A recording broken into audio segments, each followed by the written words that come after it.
down below, and I'm going to be telling you what is next. We are going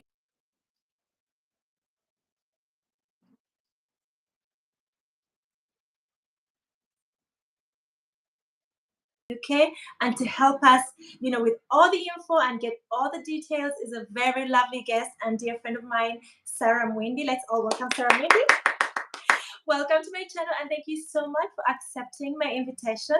I believe you're going to give us all the information. I've been following you on Instagram for a while, and you are generous with your information, and this is something that I really like about you and appreciate about you. Before we get into the scholarship, tell us who you are, what you do. I've just mentioned your name. You can tell us where you were born, the things that make you happy, that excite you, and all that stuff.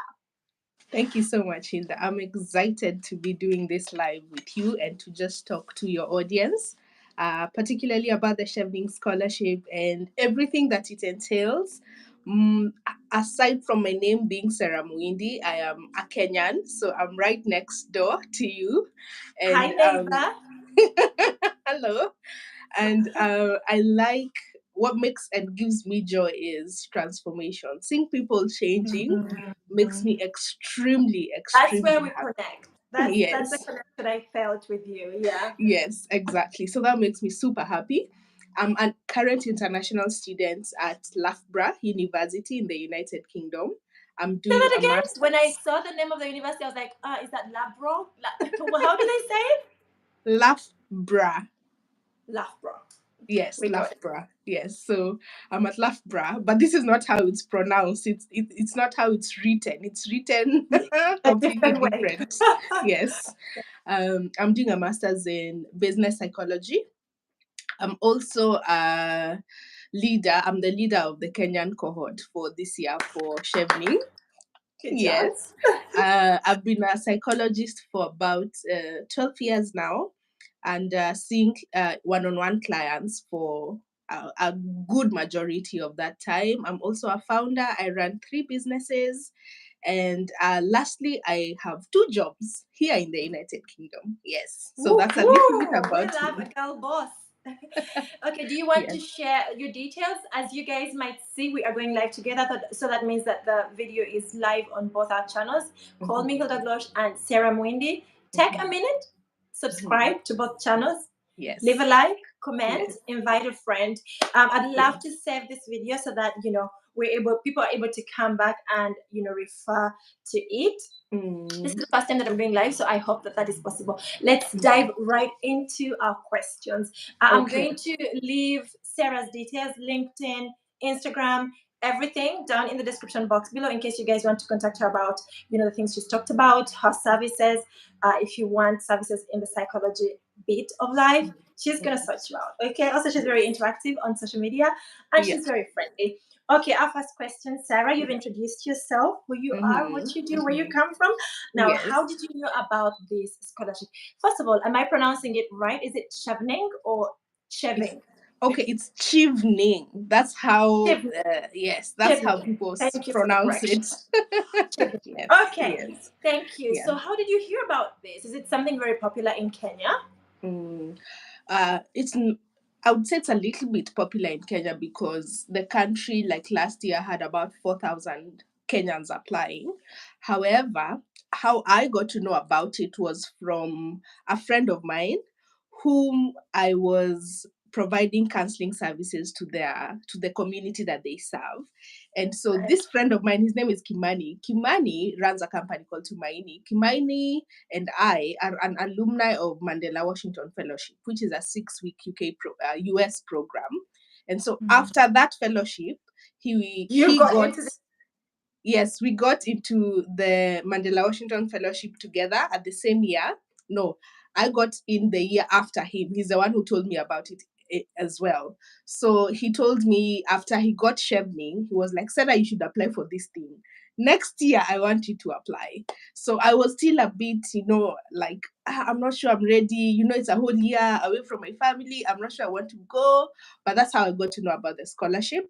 And then he was not the only scholar that I knew from the previous program that had gotten selected for Chevening.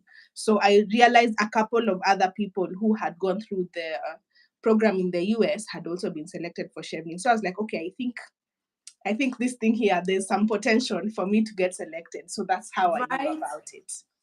Yeah. Oh, that's fantastic. That's amazing. Yeah. I know a Ugandan scholar, but I only Mm-hmm. heard about it Mm-hmm. on YouTube. So she was talking Mm. that she was a Chevening, scholar, and I'm like, I Yeah. need to find out more about this, this Yeah. scholarship. So when I found your profile, I thought you're the Mm. good match, the best Yeah. match. It is, I Yeah. think, very competitive. I think it's a very competitive scholarship. Do you know Yes. how many people roughly applied in your Yes. cohort? So in How my many? cohort, there were 70,000 applicants. Yes. From Kenya? No, no, no. Globally. So it's a global scholarship. 17. So all the countries, I thought it's limited to like Commonwealth countries. Is it for all countries? No, it's only for countries in, oh, it's for all countries in the world, actually. So it's not only Commonwealth countries, all the countries in the world. The only exceptions are very few. I think there are about 2 or 3 exceptions because of things like war and the kind of relationship they have with the UK. 17,000, and you got there. You did great, girl. Well Not done. 17, not 17, Hilda. 20,000. 70,000 people applied. 70,000. Oh my goodness. It must Yeah, be a very generous yes, scholarship. Would you it like to is. tell us about what's included in this, very competitive scholarship? How come Yeah. 70,000 people were Mm. seeking it? There has to be a secret. What Yeah. does it cover? What does Yeah. it give you? What are the Mhm. benefits? Yeah, yes, of course. The fact that it's that prestigious and so many people apply for it and so many few people get selected, they only select 2%, means that it's extremely Wow. prestigious. So, what 2%. happens with this scholarship is, first of all, it's fully funded, which means that Mm. all your fees is paid for, but not just your fees, but your fees plus your upkeep. So, your accommodation, your travel expenses, and by travel expenses, I mean into and back home, as Back well as like within, as well as like if you, within? yes, if you need Oh to my travel God. within the country. So you get a stipend every month that covers your accommodation, your living costs, and your travel cost as well. Yeah, so that's Okay. the other reason why it's extremely prestigious, Competitive. and it covers everything, not just in terms of cost, from like your TB application, your visa application, your NHS surcharge, everything until It you covers your get health home. insurance with Yes, it covers. NHS. Yes, yes, Wow. yes. Oh, it I covers understand why everything. 70,000 get, in there. Yeah. Would you like to tell us why you think you were chosen, apart from the fact that you had this brilliant experience with the Mm. Mandela Foundation? Is Okay. it So mentorship? aside from the Mandela Washington Fellowship experience, I Yeah. think I have a good I'm leadership writing down. profile. Okay. Okay, so Okay. I think leadership profile is important because this program particularly is Mhm. usually meant for leaders so that they Mm, can be able to effect change if they aren't already doing that, but yeah. also because they have a potentially good relationship with the United Kingdom. So I tell people that it's a diplomatic program because of the Ooh. fact that the UK is looking for relationships with leaders who will Yeah. have its interests at heart when they have leadership positions, basically. Yeah. Yeah. So you definitely need a leadership profile. I've had a fairly decent one, and I'm being modest about it. In terms of not I just in mean, my, brag around. yes, not just in terms of my space as a mental health expert, but also in terms of leadership within my community. So I have quite a voice in terms of authority when it comes to policy and information, when it comes to mental health specifically. That one, if you ask anyone in the mental health space in Kenya, yes. They know you. I like Yes. that. I like that.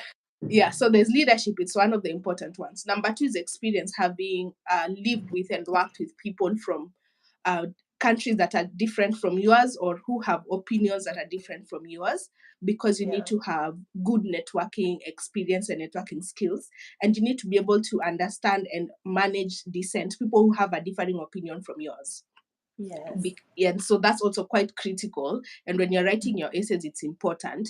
Then the other thing that I think made me unique is at the time when I was applying. So the UK has a really strong relationship with Kenya, obviously, but particularly in mental health, the UK heavily funds the mental health space in my country. So it's an area of interest for the UK in my country. So that makes it Mental also, health. yeah, it makes you a good fit as well.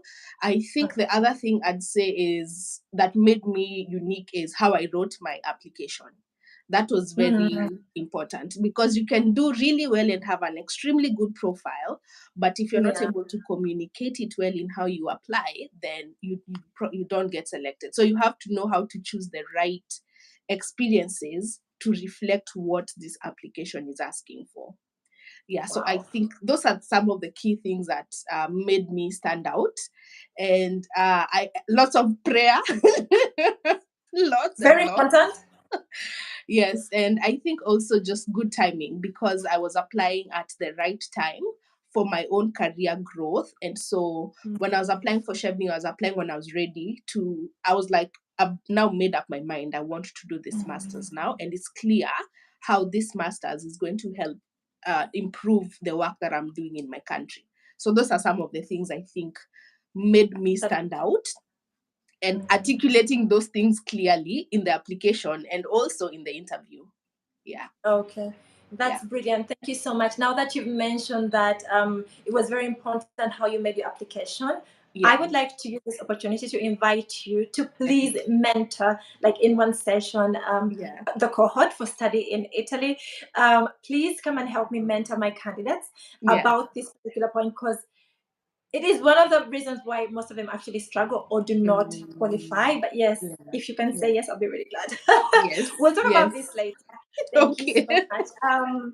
Okay, so Yeah. I want to ask you the next question. Are there any Mhm. specific terms and conditions? Do they tell you that if you get the Chevening scholarship, you've got maybe to return back to Kenya after your program, or there are other terms and conditions? Yeah, so that's one of the key policies for the Chevening scholarship. It has a mandatory return home policy, so you Yeah, don't have because to they give go back you a home. return ticket. Yes, yes, so you have a mandatory return home policy for a minimum of 2 years. And so if someone is looking for like an immigration route, this is not the scholarship to apply for because you need to go back home, and it's one of the terms of you getting selected for the scholarship. So that's one of the things that's important for anyone to know. The other thing that's important to know is that you must have an unconditional offer from one of your universities. So First, you get an unconditional offer. you must secure your own unconditional offer. Either can Mm. come fast. You can get Chevening fast before the offer, but you have a Okay. deadline by which you must give them an Unconditional. unconditional offer. Yeah, that's the other one Yeah. that's really important. And you secure it on your own, which means you're the one that has to go and talk to your unis and ensure that they give you an unconditional offer after you've Yeah. made, of course, the uni applications. The other one that's very important is that you do your own visa application. Chevening pays for everything, and of course they streamline. So you're there isn't even one person that I know up to date whose visa has been rejected because when they've been selected for Chevening. So Wow. yes, but you do apply on your own. And that's the other condition about the application. You make your own visa application, you go for the Yeah. interviews. If you need to travel, those arrangements you make on your own. And Your your securing of your uni, you secure on your own. The other one that's important is the return home policy. Those ones are the most important ones for Chevening. And of course, there isn't necessarily like someone with a whip following you and saying in your application, you you said have to you're do going this. to be. Yes, you must do this. There isn't anyone that's doing that to you. But of course, there's usually an expectation. It's not communicated in any of the documentation, but there's an Yeah. expectation that you will honor your word and do the things that you said you would do when you were You writing would do. your Yeah, application. follow. Yeah, Exactly. the terms Yeah. and So conditions. those are the You know key when things. you say terms and conditions, and then people Mhm. just go down to the ticking box without actually Yes. reading. This is not the scholarship for that. Yes, no. This one you have to read everything. Even like, for example, how much money you're going to be receiving as a stipend. You read every single detail so that Yeah. you don't there isn't wiggle room to say, oh, but I spent X amount on this thing, so I need to be reimbursed more. There aren't things like that. You read every Ah, okay. line And then when you're signing, you know exactly what you're signing. What you're signing up for. Yeah. Yeah. Oh, that's very brilliant. Thank you for Mhm. sharing. I'm very curious to know, is the stipend the same for everybody, Yeah. or it differs? Okay, so it differs for people in London because, of course, the cost of living is higher and the cost of housing is higher in London. So the scholars who are in London receive a higher stipend than the scholars in the rest of the country. But the ones in the rest of the country receive the same stipend, which is about £1,300.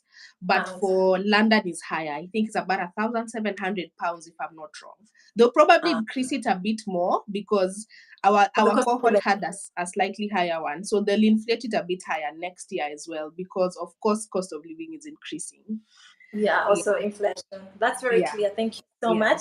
yeah. Can I also ask, is it just Mm. limited to master's degrees, or it could go to other levels as well, masters, bachelors, No, PhDs, no, or no. just It's only for master's degrees, and usually if you've had like another master's as well and you're applying for Chevening as your second one, you have a hard time selling because they're wondering why did you not do what you another? needed to do with that first master's that now you need a second one. Yeah. It's true, but sometimes the first masters you're not really sure. Yes, Especially, exactly. I'll tell you, in my case, I did Yeah. my first master's degree right Mhm. after my bachelor's degree. So I've actually Mm. never really used it. And Yeah. I'm using my second degree because then you have gotten a bit of experience, and now Yeah. you know what you want for your career path Yes. better. Yes. Yeah, it's not just, Exactly. yes, yeah, I want to be the top accountant. I've never worked in accounting all my life.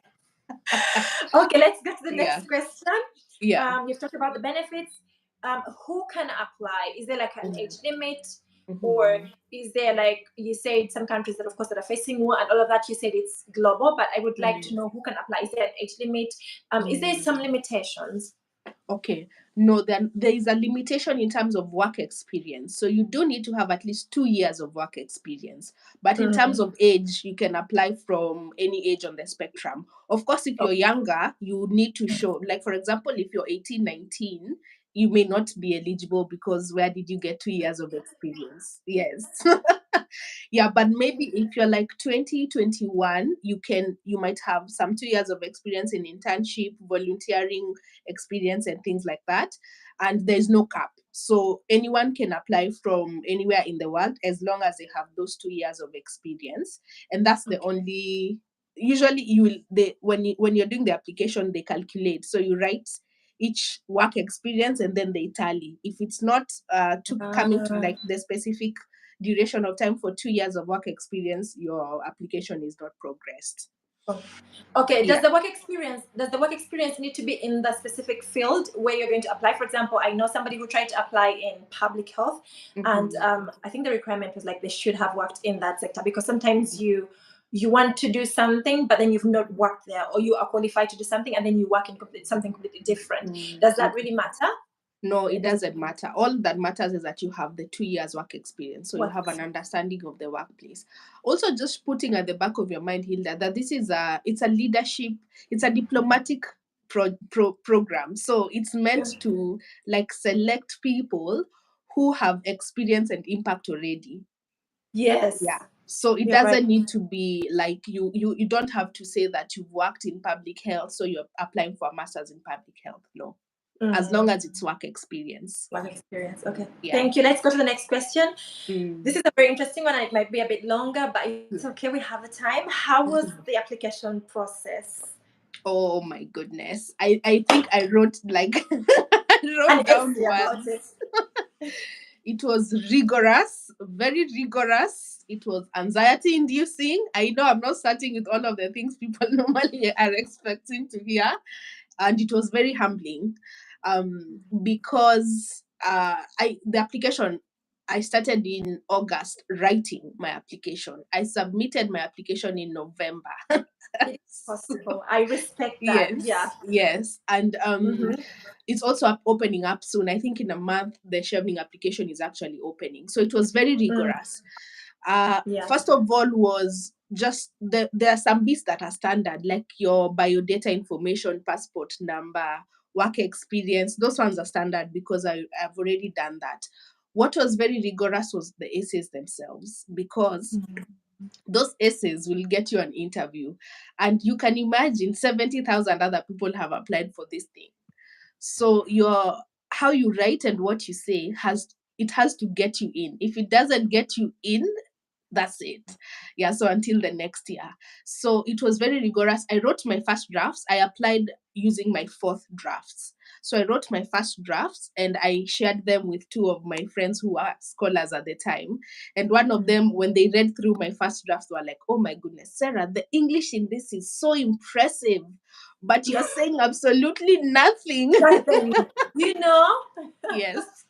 So the application of the writing of the essays was very difficult because also of choosing specific examples in my career that best reflect me to be able to get selected for this opportunity. Because you see, when you've worked for long, and I had worked for about 11 years before I was applying for Chevening, but even if you haven't worked for so long, you need to pick the right examples of your career that will answer Career. the questions in the essays. So Yeah. that was challenging. I got a Yeah. lot of support because I had two people review my essays in over 2 months. So I would write them, I would review them, and then would read them line by line. So those meetings would go for like 2-3 hours, and then I go back. I wonder, do I even really care about applying for this thing anymore? Right? Yes. So that was very rigorous, and the reviewing, but also it helped me to like be very clear in articulating what I wanted with my application and with my essays. So by the time I was reading my draft fours, even I was impressed. I was like, wow, this is so Is that impressive. me? Yeah, so I think that is what was rigorous about it. And then the rest of the process, because it's a long process. When you apply in the applications probably open in August, they close in November, and from November you don't hear back until Until. next year February. Yeah, so there's a waiting period here that is very anxiety inducing. And then not Yeah. just that bit, but even after hearing and getting selected for the interviews, between Yeah. when you do your interview and when you get your outcome is another Award. like 4 months. Now, that 4 months I was in therapy because it was a lot. Yeah, so but the application process is very standard in terms of it's virtual. Of course, you apply online, and the questions are asked very clearly, so it's up to you. Of course, they have word limit, so it's up to you how you write and what you write, and realizing that what you write is supposed to get you an interview. It's not supposed to get you the scholarship. Oh my Yeah, God. so the interview is what gets you the scholarship. So if The you're not scholarship. impressive at that stage, then you have to wait for the next year. They Yeah. have to be dropped. Oh my God, you're dropping gems. People, I hope you're listening. Yes. Interact with us in the comments. If you have any Mhm. questions, drop them in the comments. Like the video, share it with a friend. Make sure you invite somebody to get to know this information because it is very important. It Yeah. is very special. All right, thank Yeah. you so much, my dear. Let's go to the next Mhm. question. Okay. Did you find any challenges in the application process? Because usually what I experience, in case you guys Mhm. don't know, I'm an education consultant and Mhm. I'm part of a team at study in Italy where we Mhm. help candidates apply for scholarships and different study programs. We happen to have a problem where people actually wait till the deadline, and Mhm. then days leading towards the deadline, the Yeah. systems are either jam packed, Mhm. blocked, or Mhm. closed, Yeah. and then you Yeah. can't send your application, or Yeah. maybe the payment system is wrong, or Mhm. maybe when you need to pay your application fees you can't. Did you Yeah. face any of those challenges? Oh, yes, I did. You see, this was not my first time applying for something similar to this. My first time was applying for the US program. So I knew that this happens. I knew that last minute, this system normally closes down because, Closes. yes, people actually lobby and say, oh, I wanted to submit at 11:50 and the system was not working. Can I please get an extension? And No. unfortunately, they always say no. Yeah. Yeah. So I knew that this usually happens. So my timeline was 2 days to when it's closing is when I must submit. And since I Yeah. had already done everything, the only thing I needed to do was to copy paste my essays into the application. It was Copy and paste. it was copy paste submit. You and I, we have something in common. Yes, yes. So I didn't miss the deadline, but it's because I knew that this deadline from the second day, by the Yeah. last day you have to like wake up at midnight to try and submit because everyone is on that It's system on trying. that day. Exactly. Yes, And and it having was a worked in joke.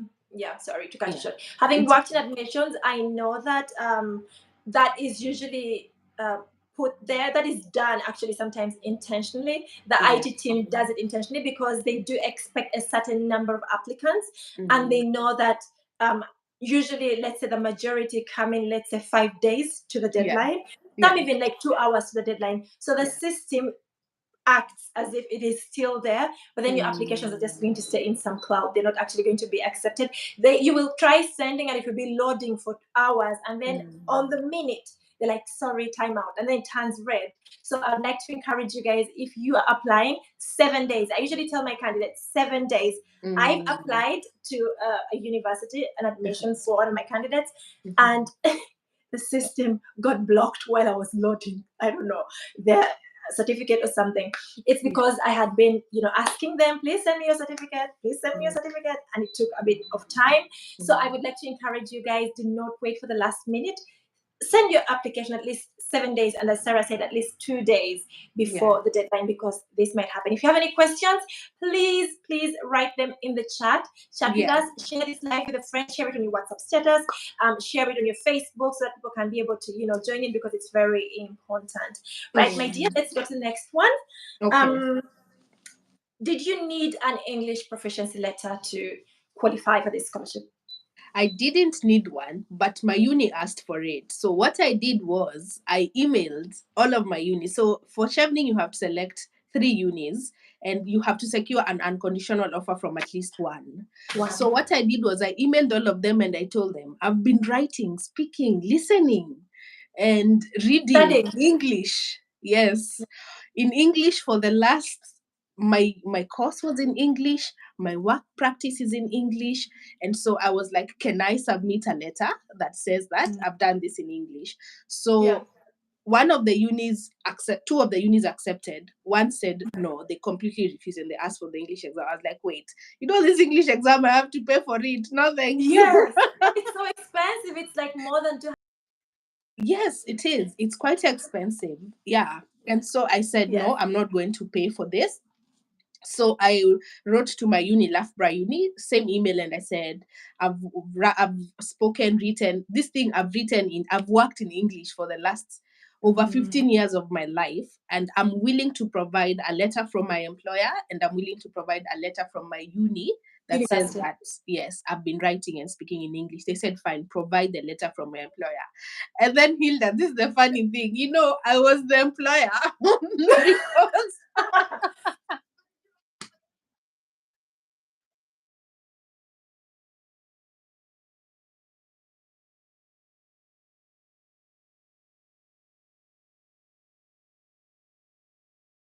read through and sign for me. So he read through, he signed, and then I submitted and they accepted. I was like, okay, good.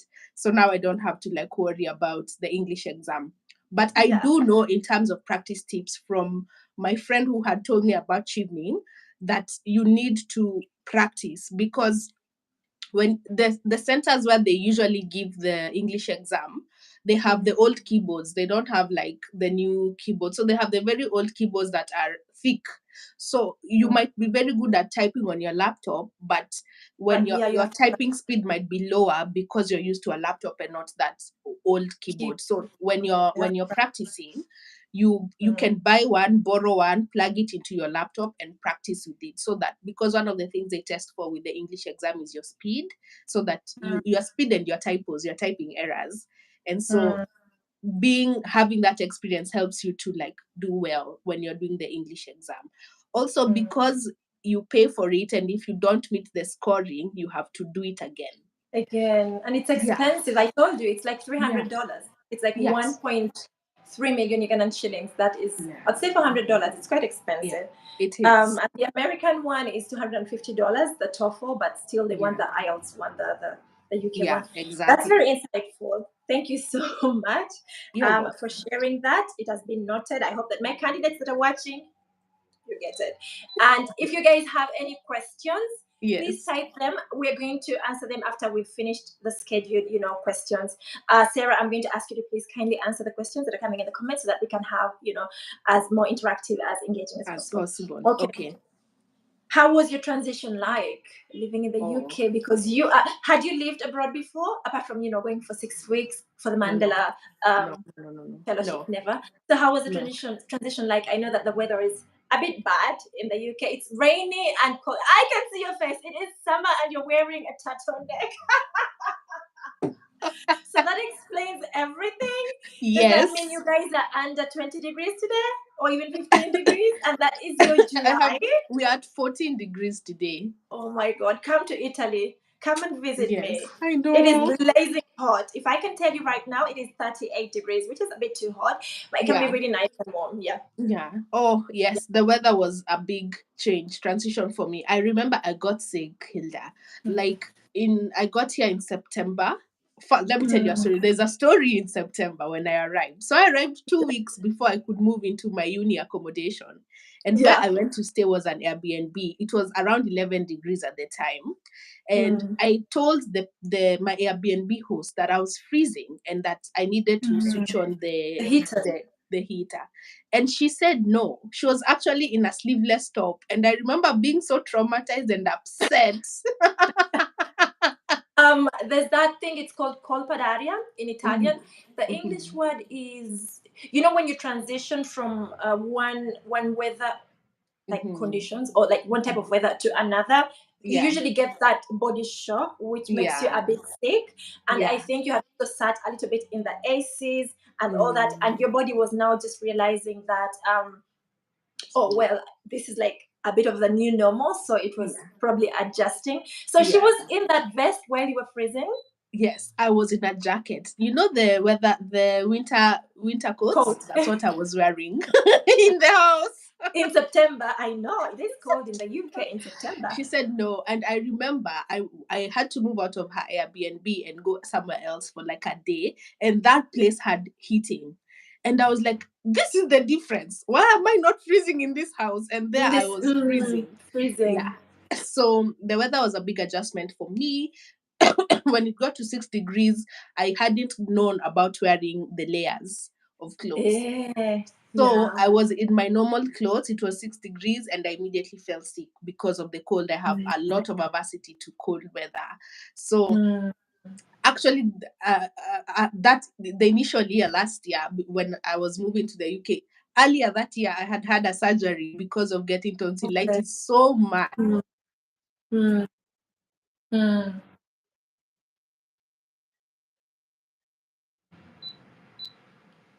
Oh my God, did I lose you, Serah? Are you there?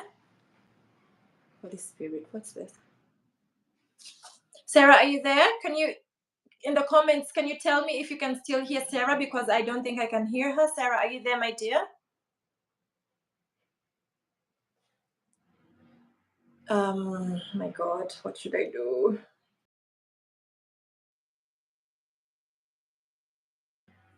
Serah, are you there, my dear? Oh my God. Serah, I think I lost you. Oh no. Yay, you're back. Yes, you're back now. Yeah. Okay, it's back. Wi-Fi. Just like you don't trust their heaters.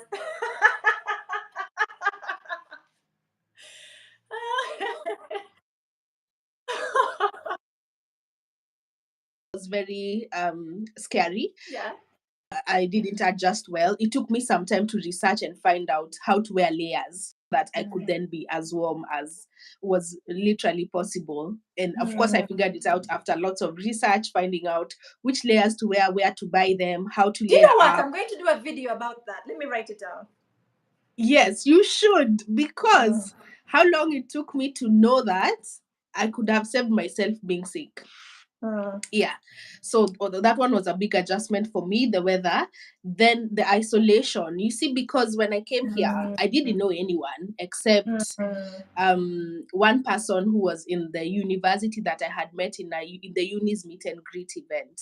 And even then, they weren't like my friends. So they were just like, they were working basically, telling us about the uni. So when I got here, I didn't know anyone. So that isolation, the first few weeks, that was hard to deal with. And Yeah. missing my family. And, it's a new place. You don't know anyone. And Yeah. your family doesn't really relate with what you're saying about, Same. oh, I Yeah, don't they know think here when anyone. you go abroad, it should be like a Yes, great it's experience. exciting. What are you talking about? Loneliness and Yeah. isolation. And I was like, so it was very isolating. Then the other thing I found was it was shocking to see like the culture, because people would be running when it's raining, or they're just walking in the rain and they're wearing short shorts, and it's like they're soaked and they're wearing like gym clothes and running outside, and I would be like, what? People are not getting sick. So Yeah. that was a bit of a culture shock for me. And then how people say hello in the bus, and they say thank you all the time in the bus. When they're getting on and off, they're like thank you all the time. That was Don't very you guys say shocking. thank you No, to like the driver, in the no. Kenyan? Yeah. Also here we don't say thank you. We just if they maybe they give you change, you say Yeah, thank you. But yeah, yes. I get it. But even then, even when they're giving you change, you're demanding for your change You're because they entitled to want. it. Oh Yeah, my god. so those simple things about the culture here, they were surprising. They were very new to me. Of course, after over time, I've assimilated. So the transition was the negative side, but the positive side was I the uni organized international student meetups. So I went to those and I met some Kenyans, and that helped me because at least now I knew people I could speak with, at least my local language. We could talk about the way we are struggling together, and so that helped me navigate easily and well. And then the other thing I did was, in that one of the events I attended, we got invited to church, and that church where we went to, they had like a speaker who was talking about the international experience, what you need to do now that you're here.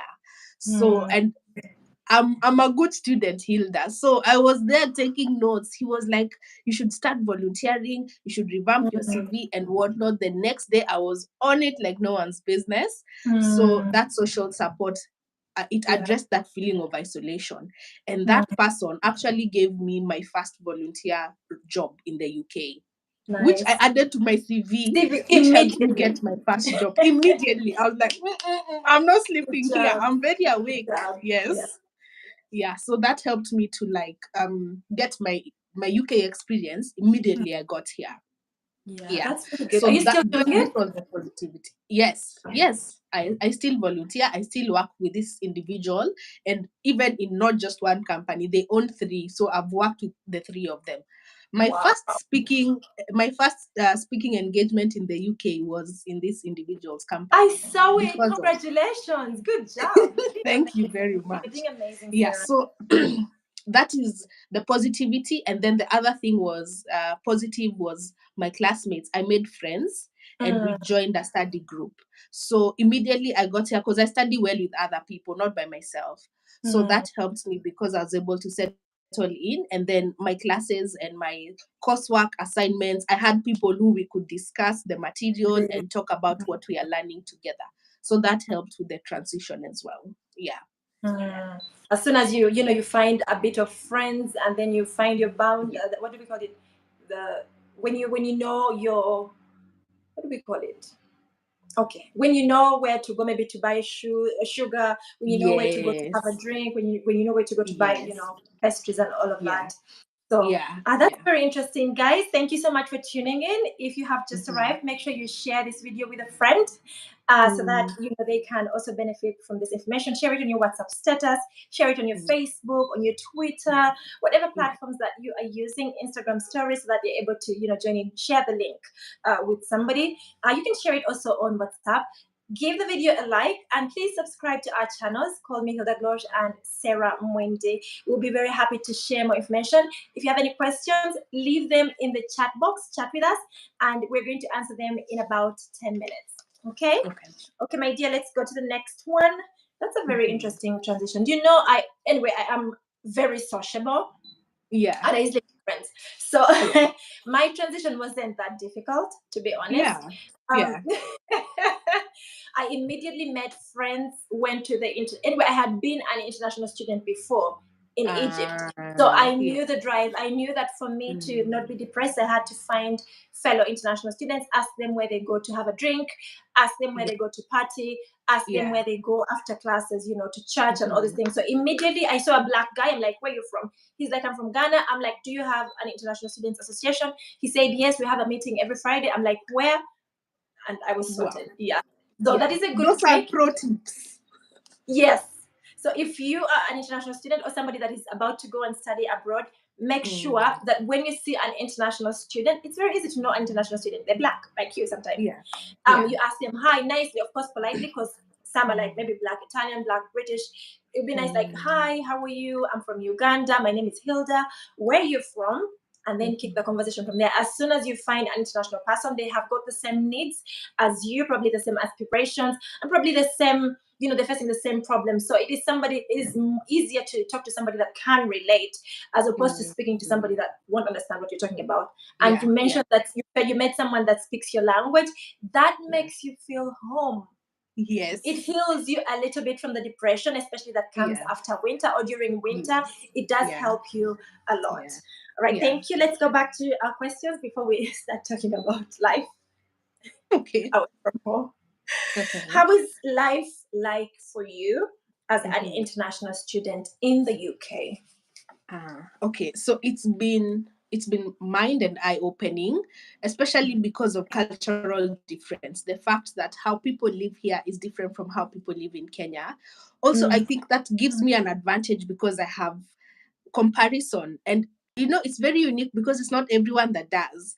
Because like the people who live here, some of them have never left this country. Never traveled, Yeah, and so I have an experience of the Kenyan context and an experience of the UK context, and I can tell what are the differences in how people talk, in how people show up for meetings, in how people apologize when the driver is 1 minute late. They will say sorry.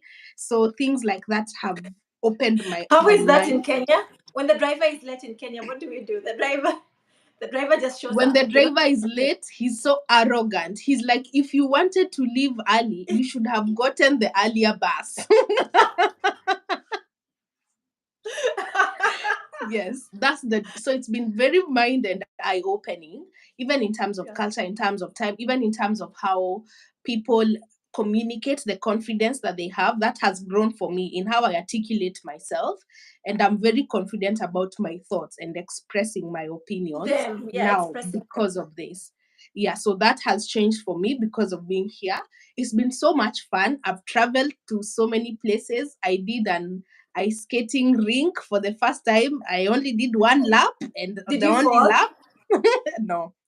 I was like, there's no way if I'm falling here, I'm going down with everyone on this ice rink.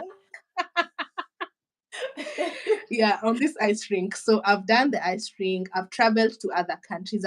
I've been to London. It's been incredible to meet other people. It's been fun. I've enjoyed also getting to cook new foods. I have friends from China who've taught me how to make dumplings. I have friends from India who've introduced me to the sweets that they eat in India. So that has been so much fun. Then in terms of a community, that has like completely held me down because I'm introverted, but I handle social spaces very well. So having a place where I can go to, yes, imagine having a place I can go to and hang out with people and just enjoy good food, enjoy good company, take photos, play. So that sense of community has really helped me appreciate the different ways of life of other people and the things we share in common, like things like And also music. to respect them. For Ye- instance, yes. when I was an international student, I had a Mm-hmm. colleague who was Japanese, and they Yeah. just don't talk that much, whereas I like to Mhm. talk. So Yes. while we would be on the metro to the Yes. university, Yeah. this guy would just be quiet, and I'm like, I want to know, how was your day yesterday when we left the Mhm. party? What did you do? And he's Yeah. like, in Japan, he would have his hands like that. In Japan, when we're in public, we don't inconvenience people. And I'm like, oh, so now I know something about Japan. If I ever go to Japan, I need to shut my mouth. I don't have to be Yes. shouting public, Yes. on Yes. public transport and all these things. Yeah. I It's think very a interesting. lesson You for get to me really has like, been, go ahead, go ahead, sorry. no, no, I'm done. A lesson for me has been in contact, physical contact and space. Here, like people, they stand, they queue, and there's actual space between you and the next person. I don't get it, right? I Yes. You love know, it. I like, love it. yeah. There is It's, no respect for personal space mm, in Uganda. The yes. way people Yes. line up, like they want to real touch your butt, and Yes. sometimes they even try to push. I'm like, COVID, can you respect? Yes. COVID taught us, can you respect? I would like someone to be 1 meter away from me and then another meter Yeah. away from me. But then they're always Yeah. like, Yeah, I exactly. know, I Yes, know. yes. Even just respect for things like that, physical distance, I've learned Mm. because of community and because of having an international experience.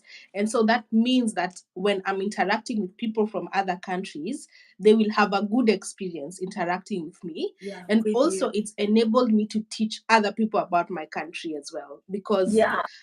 there's a lot of obliviousness and assumptions about what happens in Kenya. We walk with lions in the streets and things like that. So, You sleep on trees. we drink blood. It's just like crazy out here. But now we explain. So it's Yeah. both, it's been a two-way thing where I've Mm. learned so much about the UK culture and the cultures of other countries. And they've also learned a lot about my culture, my food. I remember cooking for a Chinese, one of my flatmates who's Chinese. I made ugali and meat. They ate all of that ugali. I was like, I like this. That's nice. That's really Yeah, nice. so I that's remember been introducing the experience. chapati to my friends, my Yeah. Italian friends, and they still cook chapati. However, they require it now, which is a little bit Yes. disappointing because I don't like to make them. They take time, but they're always like, Yeah. Hilda, are you coming? Chapati? Yes. Chapati? I'm like, yeah.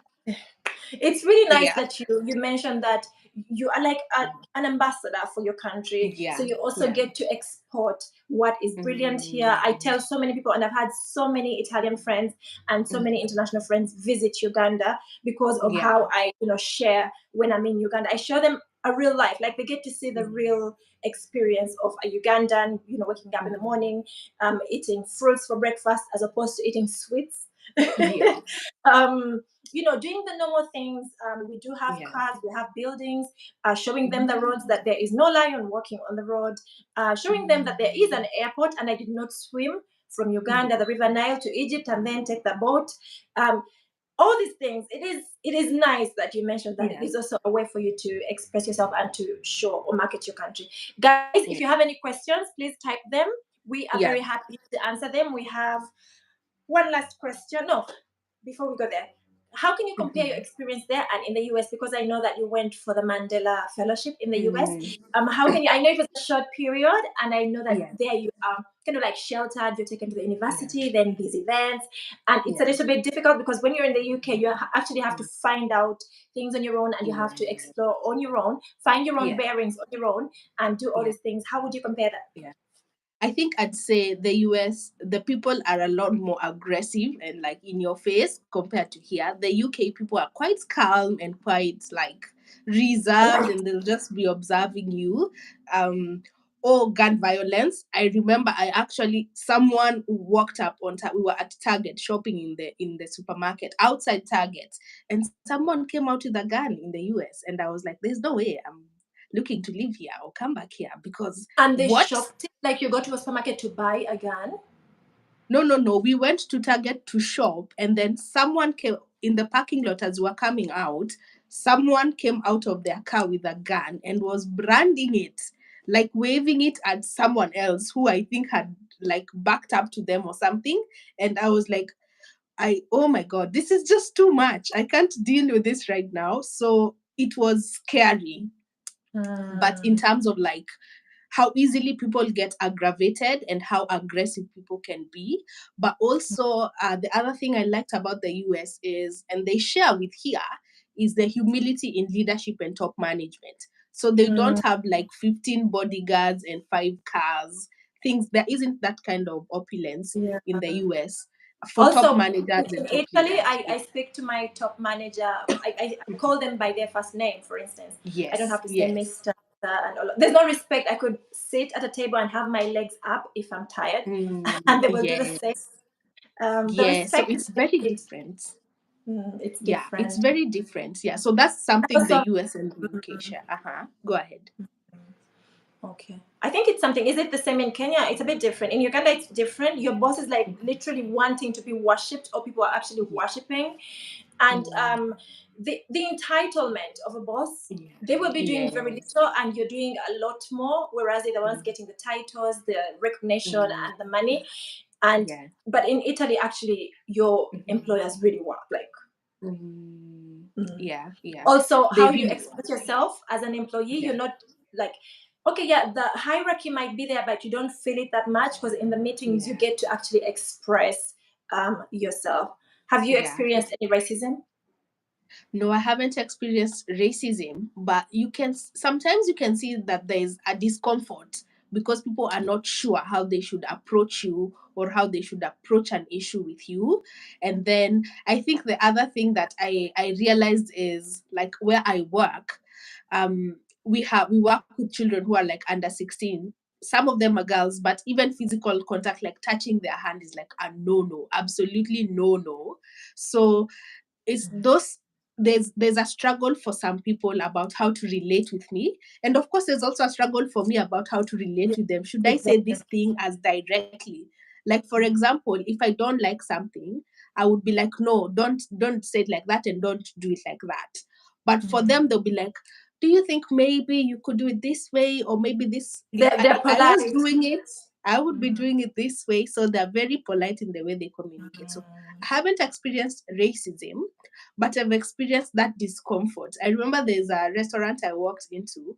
It was a completely white restaurant, like, and then white old people. And I remember I walked in, everyone looked at the door, and the atmosphere just changed Changed. simply because I don't think like people like me had ever walked into, like who Yeah. look like me had ever walked into a place like that.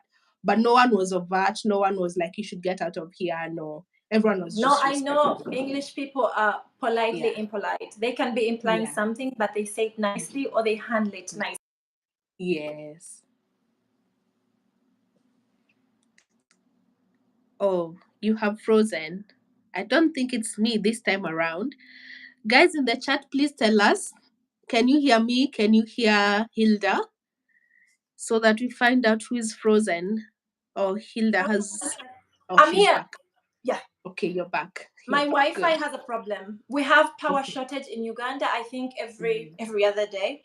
So every Yeah. time power is off, the Wi-Fi is interrupted, and then getting it back, I need to call the service providers, and they take a bit of time, sometimes lots of time. Mm. But yeah, we can handle Yeah. this. Let's do it. Okay. Yeah, you're back. You're So back. I was telling you that in Italy, the cultural, I'd say the racism, or it's not really racism, but like if people, the difference with the UK, for Mm. instance, Mm. is that if people want to tell you to go to hell, they will say it in your face.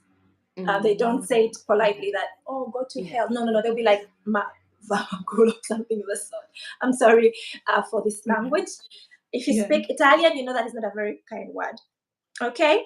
Is there Yeah. anything Yeah. you miss about home apart from the food, weather, and family? I would say community and familiarity. I miss those two things. I miss community because of course, business. because I have uh, spaces where there are things I used to do that I did very well then. Of course, because of having come here, that I've had to stop, like some of the volunteering stuff I did in church, for example. So I missed community in that sense. And I miss familiarity, because of having lived there for long. I know how things work. And that Yeah. sense is something that now I don't have as much because I've been Mm. here for a fair bit of time. But yeah, those are the two, aside from the others, food and Right for family. the Yes. others. Yeah. I can Yeah. imagine. I know what you mean. However, there is a loss of touch if you stay away for a long Mm, time. I yeah. experience that a lot because that familiarity like stops. I haven't lived home permanently for 15 years now, for my Mm, bachelor's and then my master's, and then now living and mm, working permanently in Milan. Um, mm, there's some things that, for example, I ask my friends, or I ask my sisters, how do I load airtime? How do I send mobile money? And they're like, oh, so you don't remember how to send? I'm like, guys, please just give me the code. And they're like mm. *151 or something. Hash. Yes. Yeah, it's the little things that you used to be familiar with. Yeah. And for example, if I'm Mm, expressing myself and then I have to speak so many all the language that I know in one mm, sentence, and my family is mm. like, huh?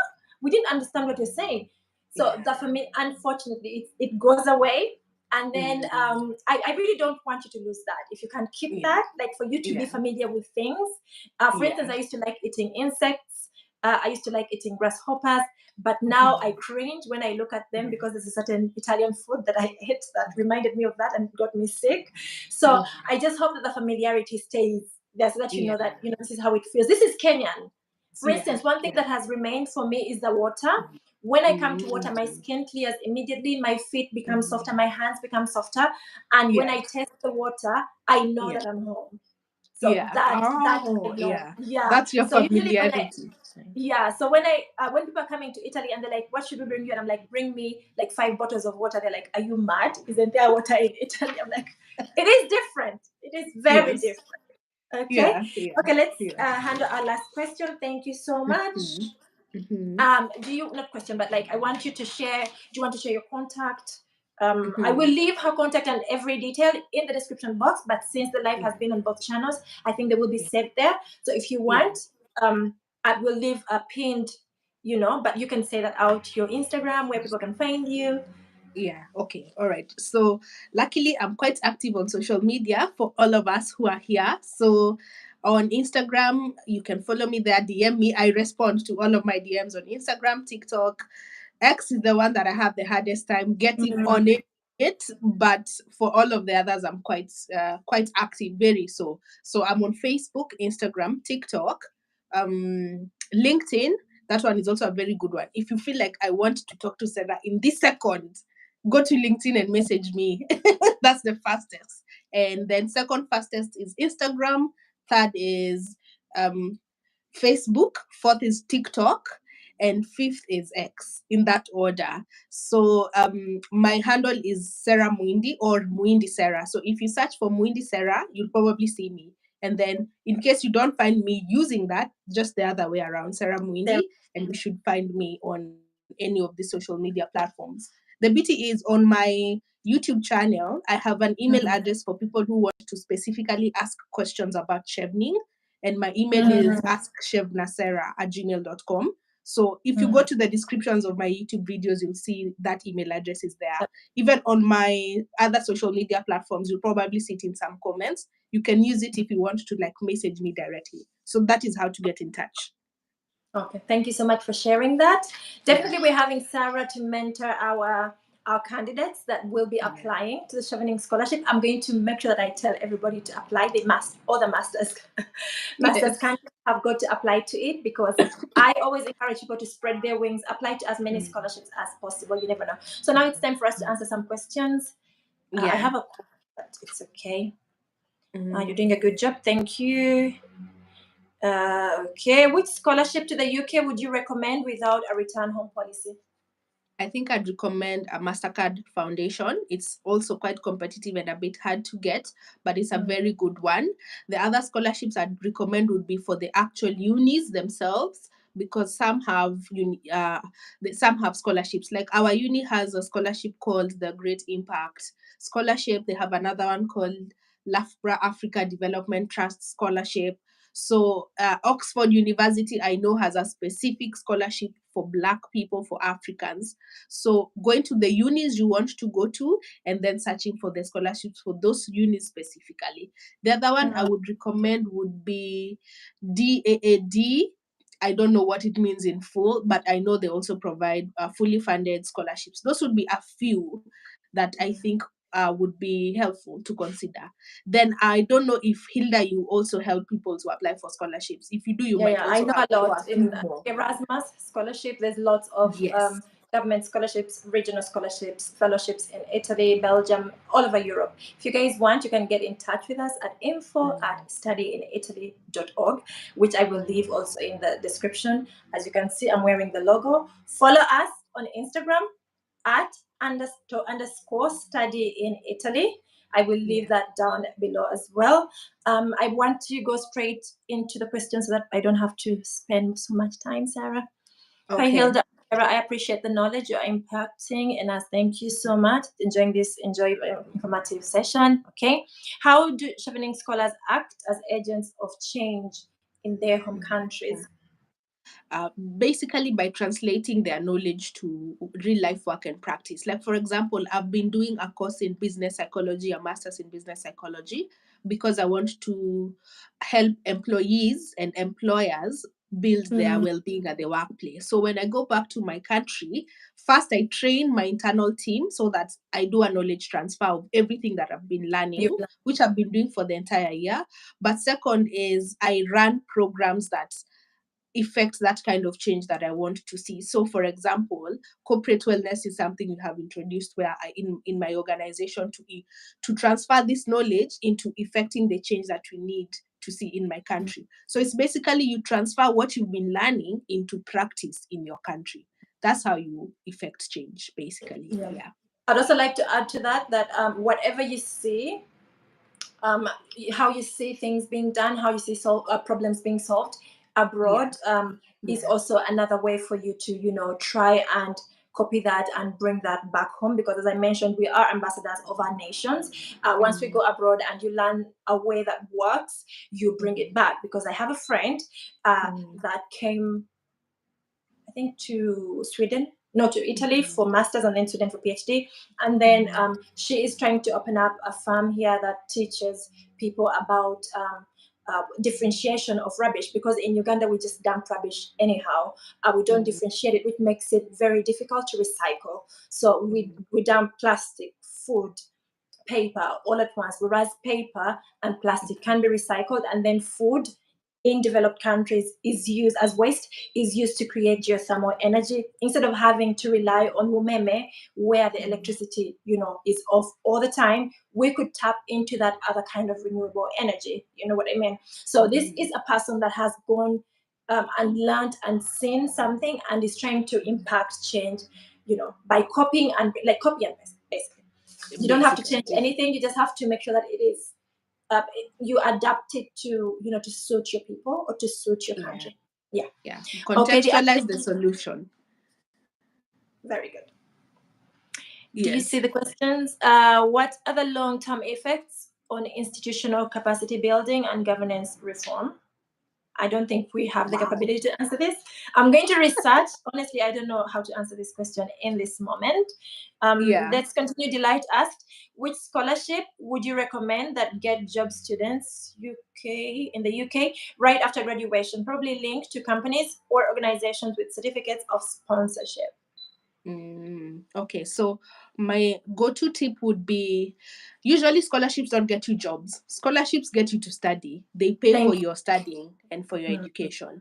You get yourself the jobs because you apply for the jobs that you want to do.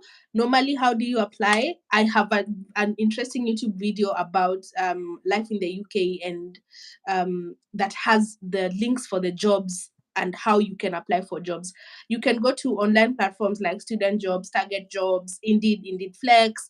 There are quite a number where you can list your interest and you create a CV, and then you start to apply for jobs from there.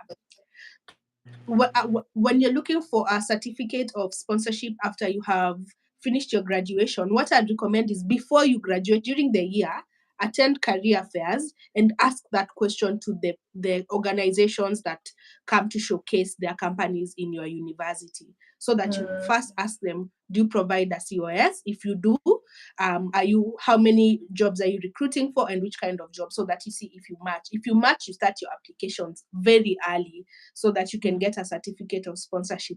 I don't know yet of a list that has compiled all of the companies that do that. You have to do your own research and ask the organizations that you would want to work in. So that's how I would answer the question. Yeah, you apply, you look for your own jobs. Yes, you find the scholarship doesn't give you a job. In Yeah. Italy, it's a bit different. You can up until 3 years ago, you can divert from studying, and then if you want to change your mind, you can divert from studying to work. But then you need a lawyer, you need to pay fees, and as a student, please, it's easier to finish your school and then finally get a job. But there is a new law called Decreto di Flussi. I have a new series that's coming on Study in Italy page on Instagram, where I'm going to be sharing this information on how you can transition from education to work, either after graduation or before you graduate. But the most important thing is that you have to first of all get the admission, go there, and do what has taken you there. Yes, which is usually studying. Sarah, you are hanging. Is everything okay? Okay, you're back. There's another question. Josephine says, in what ways did the scholarship enable you to develop skills or knowledge that you will apply in your home country?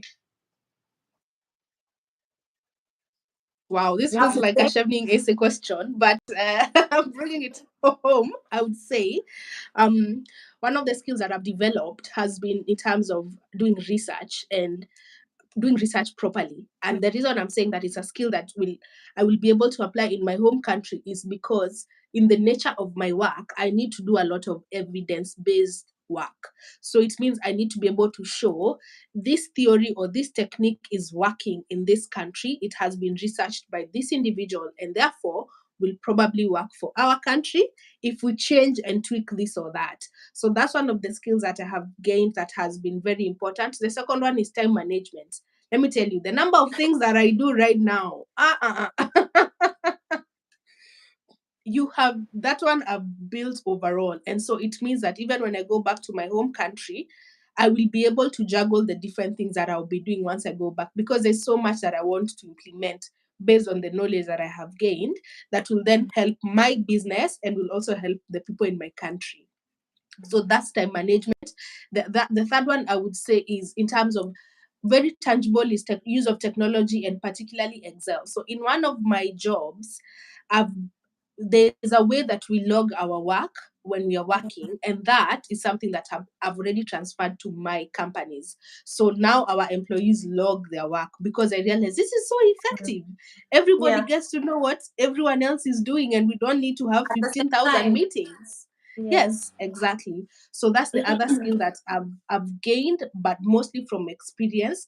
Maybe the last skill I would say is communication, because while I'm still quite an effective communicator, in terms of the confidence to say the things that I want to say, that has grown. So even when I go back home, when I'm explaining something, I know exactly what I'm saying. I know what is backing up what I'm saying, and I'm able to articulate that with a lot of confidence. So it means it will be easier for me to sell certain ideas to my community. It will be easier for me to implement those ideas because I'm able to communicate effectively. And that communication is not just about confidence, but is also about translation.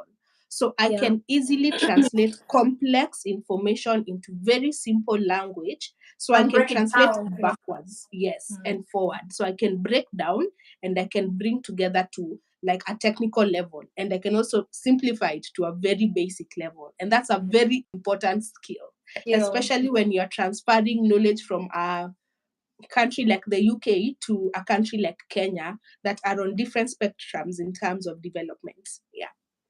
Yeah, that's very brilliant. Thank you so much. I think we're done with the questions. If you guys need anything, we will leave our details down there. Stay tuned.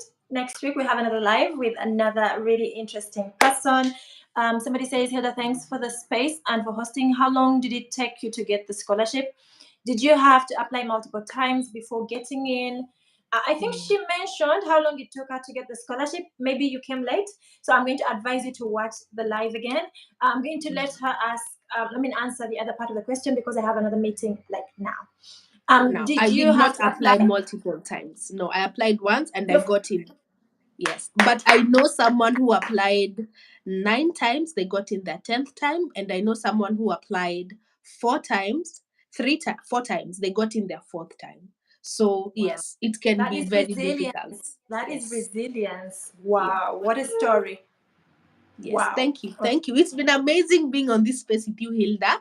Thank you Thank to each of you you so for much. asking all of the amazing questions. And I've personally really enjoyed this live. It's Me gone too. by Me so too. fast. And back to you, Hilda. Thank you so much. It has been very insightful.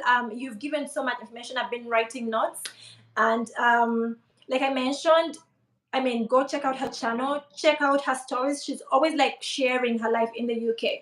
And if somebody has gone through the experience, I think they can be the right person to be asking this kind of questions, as opposed to people that are doing it as a job. So if you can see how she's navigating life daily, that is also going to inspire you not only to know what you're going to do, because for me, how I market my services and how I market studying abroad is because I'm an ambassador. I have been, and I share my life. So people have seen me transition from application to finding it, getting there, to studying, to getting a job. It is all about the experience. It's like a package. It's not only about a degree, because you can get a degree in your country. The same degree can have the same weight, but what matters is the experience. So it's very important to go check out her stories, see how her day is, how she navigates, commuting, for instance, from work.